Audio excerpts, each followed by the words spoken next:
beginnings. ACT test scores, which show the level of readiness for college-level courses, hit a 30-year low this year. 19.8 out of 36, making this the lowest average score since 1991. 42% met none of the ACT's subject benchmarks. Are we going to be able to make up for this? Do these kids ever kind of recover from this loss of learning? We have to act with a sense of urgency because these kinds of losses are not going to be made up overnight. Well, Nick Giordano is a professor of political science at Suffolk County Community College in New York and a higher education fellow with the Leadership Institute's Campus Reform. And he says he's been on the front lines for 2 decades, witnessing the devastation of our education system. Marianne is a former middle school teacher who quit because she was being asked to teach her 6th graders at a 3rd grade level. So thank both of you for being here. Thank you for having me. So, Nick, I'm perplexed by this. There is really a sellout going on, it seems to me. Instead of figuring out innovative ways to teach our kids and close the gap, it's like the system is caving to the least and meeting these kids where they are rather than bringing them up to standard. Is that a fair assessment? That is a fair assessment. It actually goes beyond that because you're seeing almost like a cover-up within the education system itself. I mean, basic proficiency levels on average are about 25% of the subject material when they graduate high school. Now, what they don't say is those numbers have been flat for about 30 years, yet we've been dropping standards at the same time. So if we kept the same standards in place for 30 years, the numbers would be far lower and students wouldn't even be making the basic proficiency levels. It would be lower than that. And it really is devastating because these are supposed to be the future leaders, yet we don't treat them that way. We don't educate them that way. Well, you say K through 12 has just collapsed. Correct. What do you mean by that? Well, I give my students a basic citizenship exam on the first day. I've been teaching political science for years, and nearly every student fails that exam. These students don't even know the very basics of American government, and yet government impacts all aspects of our lives. But it's across the board. It's in every subject we're seeing this failure. Wow. Professor Nick's citizenship quiz we gave to all of you in the audience this morning. Now, I haven't seen this. Who is the Speaker of the House? That's something you asked the students. Correct. Okay, now this changes, during elections and sort of thing like that. How do they do with that? Most will get it wrong.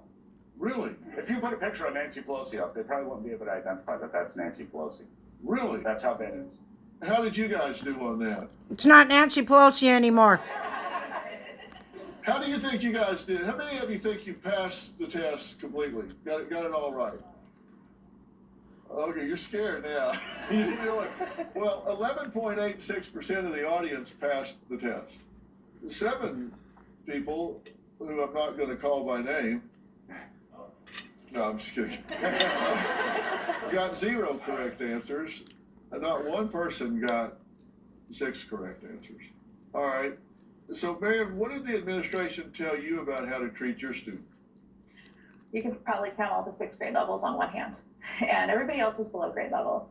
And because the majority was at a 3rd grade level, I was told to teach my class at a 3rd grade level, give them 3rd grade level readings and doing some of the strategies that you would do with a 3rd grade level class. And it's like, it's 6th grade.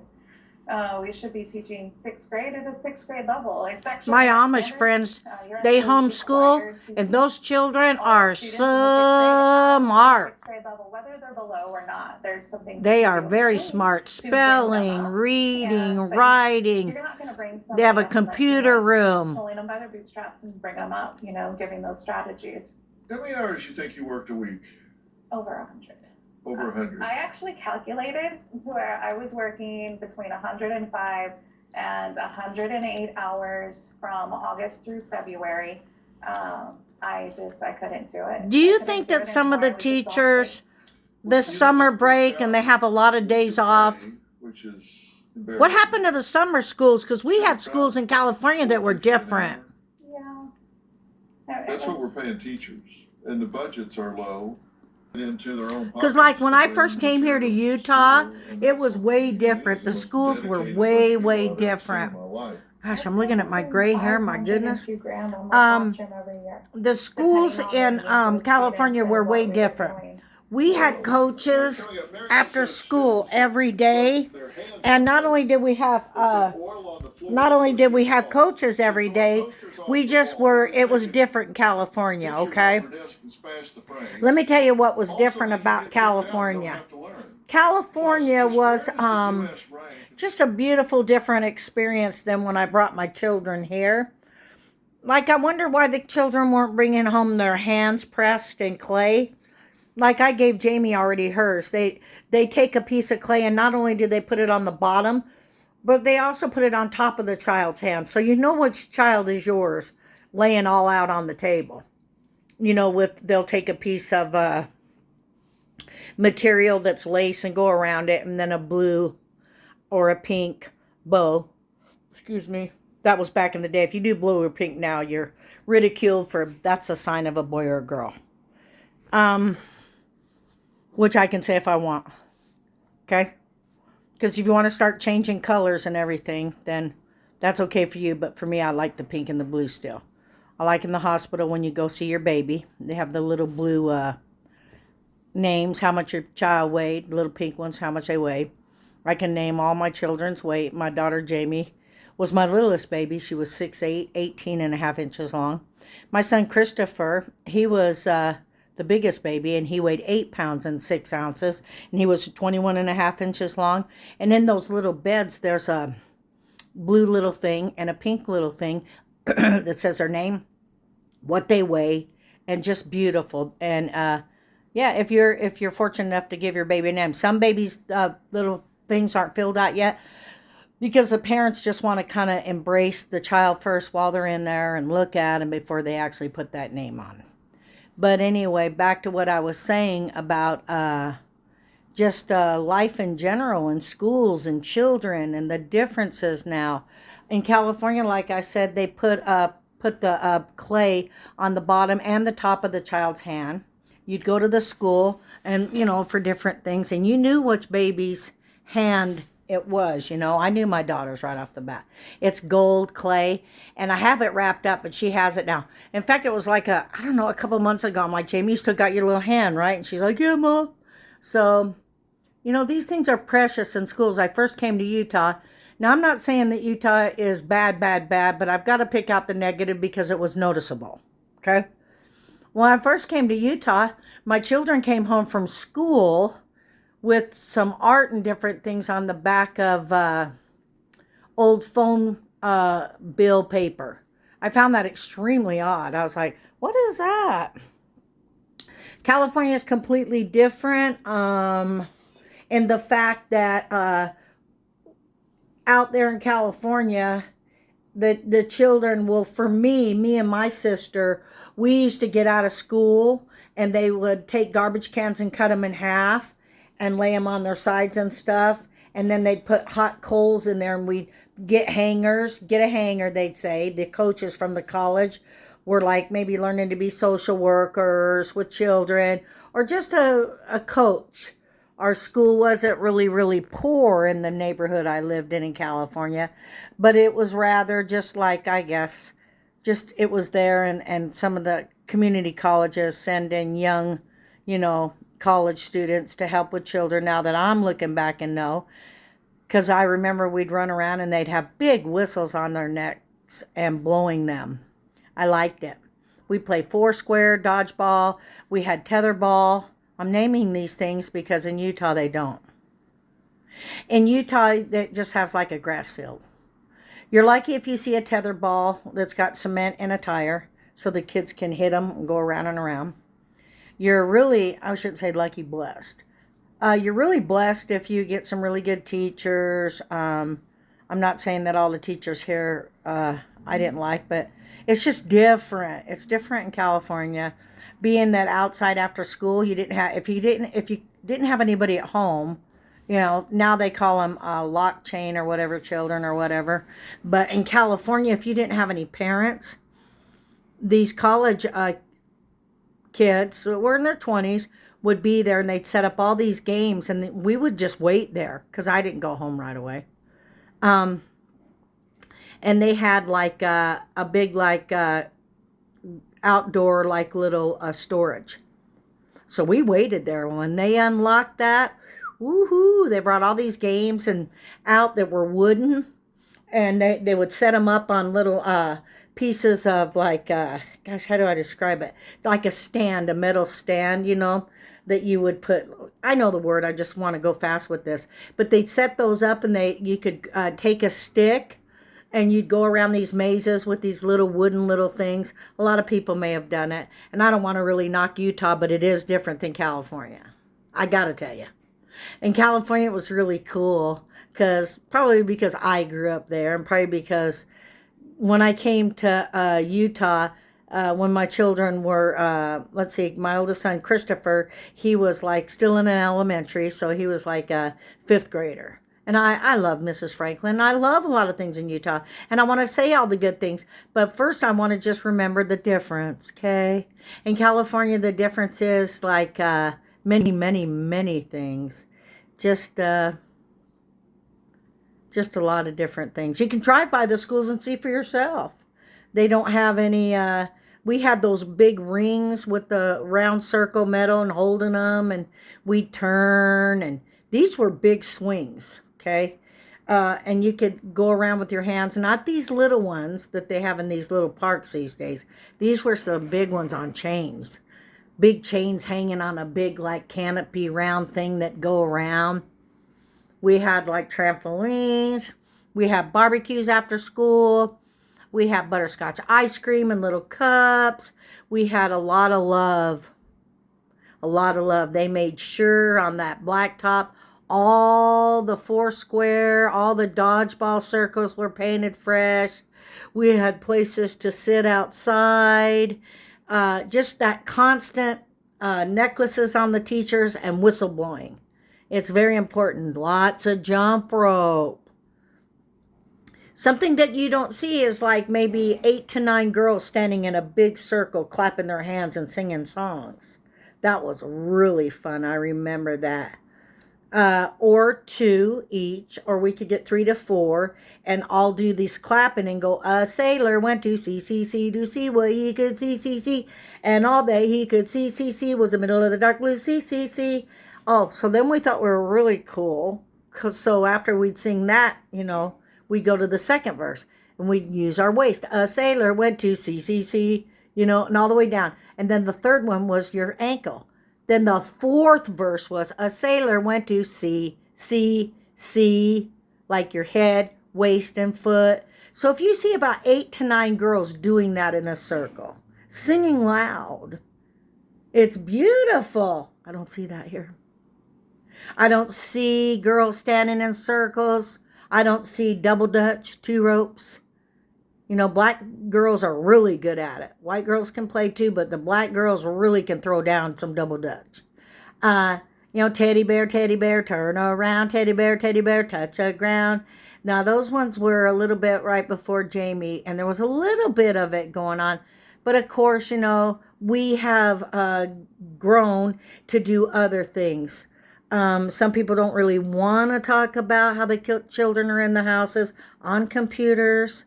My grandchildren aren't. They're very active. They're outside riding their bikes, skateboards, jumping on a trampoline, swimmers, soccer. They're busy. But a lot of times, kids do get stuck in homes on computers. I don't know if it's a babysitter. I guess it could be. I've met friends, people, and everything. I like my daughter because she gives them time limits. It's beautiful. Okay. And when you sit down and you talk to a child, it's really fun. I don't know if anybody remembers, gosh, you're dating yourself, Pamela, Art Linkletter. Remember when he used to line up all the children in the chairs and he'd ask them all these questions? I could probably get on Google and find out the old shows. A lot of people do. I like old shows. But for some reason, I can't just really get too involved with them. If we're going to go old, let's go back to Charlie Chaplin. Okay, I like the silent movies. Because then you really got to pay attention what's going to happen next, you know. Or who was the other one? Buster Brown. I mean, I didn't watch those when I was little, but You can have conversations with people today. Millenniums don't even know who Pink Floyd is. I'm not kidding you, man. Talk to them. I asked this one girl that worked for my son. I said, do you know who Pink Floyd is? She goes, who's that? A lot of people, it's okay. It's really okay. Or then you've got the little generation of hippies that are mimicking and imitating, the Doors, or some of the older bands, Hendrix. Those t-shirts are never going to go away. Old Jimmy, because, and plus we got a huge surge of, Mr. Bob Marley. You think of Tupac. I grew up with Santana. I like Carlos Santana. I saw him live. And it took them probably an hour just to walk on stage with their instruments because of the percussion. See, I like percussion instruments. I like people that come on YouTube and they can also use their bodies as instruments. That's super cool to me. That people that can just make a beat and feel it. They're like, what can I do? Can I use a wall? Can I use a window? My son Coco can use a big piece of glass like on a door. And he can use two hands, hitting it, going like that, and knocking it, and doing like that. And you know what? It sounds like one of those cars driving by that has their bass on. Okay, I love children that can... I always gave my children pots and pans to bang on.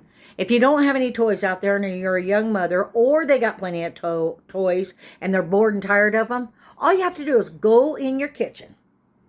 Get you some canned goods out, not too many because they can go real high with them stacking them because they're very smart children.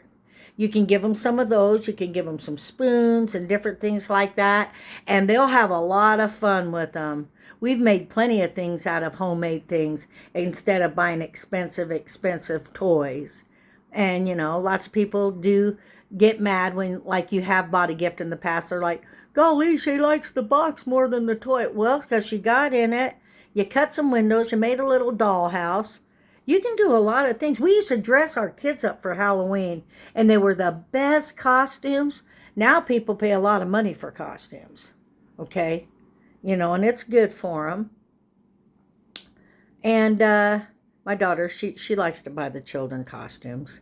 Cute ones, too, I'm pretty sure Tilly Blue's going to be a kitty cat. She loves cats.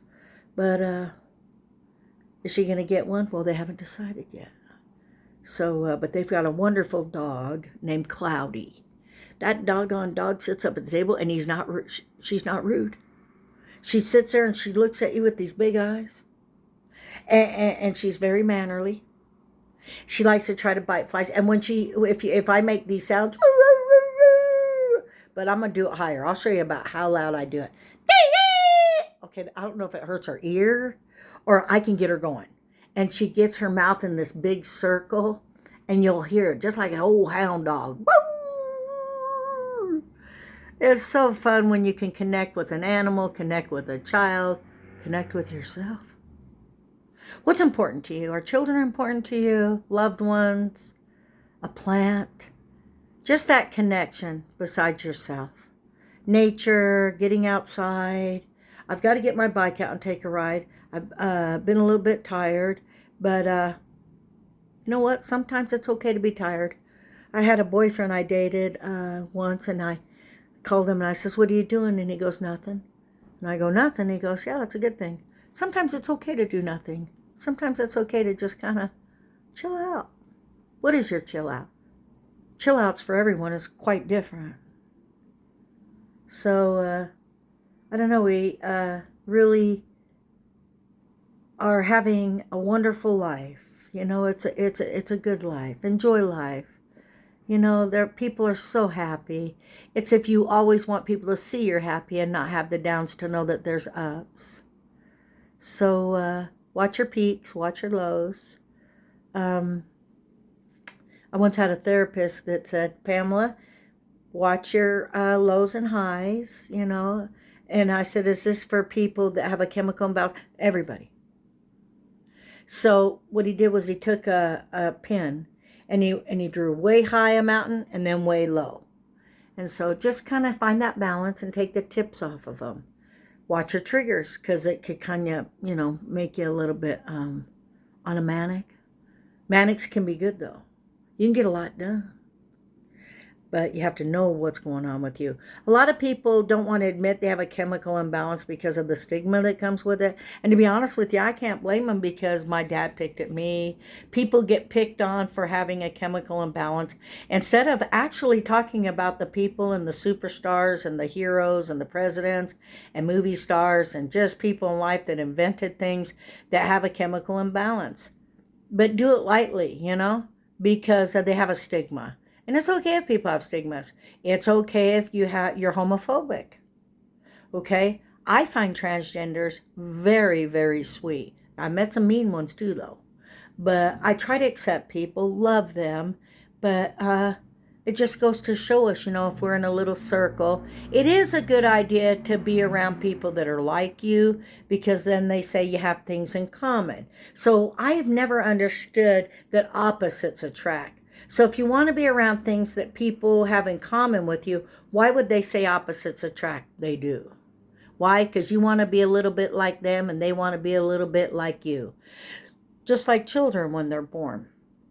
Remember, this is a potpourri when I come on here. You don't have to sit there and say, oh, she's changing subjects now. Oh, my goodness.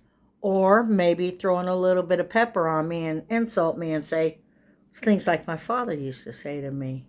Insulting people isn't nice. Now, if you just do it because you come from a culture where you're trying to rub it off because it's a learned behavior, I'll deal with you. Most of the things are learned behaviors anyway. Like girls spitting. You're not supposed to spit. Remember on the Titanic when she spit? You feel funny if you're a girl and spit. You feel funny about different things. But there's a lesson in everything, isn't there? But today I want you to enjoy life. Do what you need to do. Just be careful. My son likes to drive cars really fast. Got to be honest with you, it bothers Mom. He's a real race car driver. My daughter's real cute because she drives a little bit, cute, Sometimes she'll turn a corner like Mr. Magoo with the wheels on the curve. My son Christopher, he drives good, but yeah, he can drive bigger machine equipment, okay, because he's worked out in the field. I got a son that's worked out in the field and elements and snow and different things. He's owned his own landscaping business, and he's something else, Christopher Matthew. Yeah, he's kind of a loner, lone wolf. He's not a lot in my pictures because he's kind of like, he's always been that way. I hate to say anything different about him, but all your children are going to be different, even if they're from the same mother and fathers, they're going to be different. And there's stigmas to that too. If you have a child with maybe a different father, somebody's always going to have something to say about that too.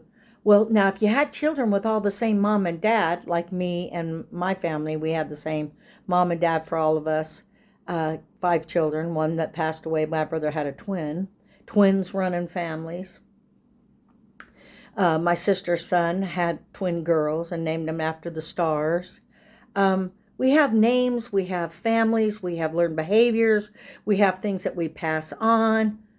Good things, some are bad. Be careful of those bad things that are passed on, these learned behaviors that I'm going to cope today and I got to have a drink. You don't have to take that drink. Feel the pain. Builds character. I guess that's why I always was mad at people that drink or addicts. If they felt the pain, maybe they'd learn how to paint. I'm not a great painter, but I did it as therapy, and it blossomed and I got in a gallery. Am I famous? Have I sold paintings for thousands and thousands of dollars? No. But can you put a price on how it made me feel when I painted? Of course I'm not that good. Of course I've had people say, well, you're not professional. Was that very nice to tell me? Have you painted all of these paintings? Be ready for the ridicule, because there's plenty of it. So it's Miss Cool saying, say something nice to somebody today. Lift them up, because if you lift somebody else up, but don't lie, but find the good in them, it's going to make you feel better. Enjoy life. Remember your memories. Cherish them. I mean that. Cherish them. It's Miss Cool saying, peace.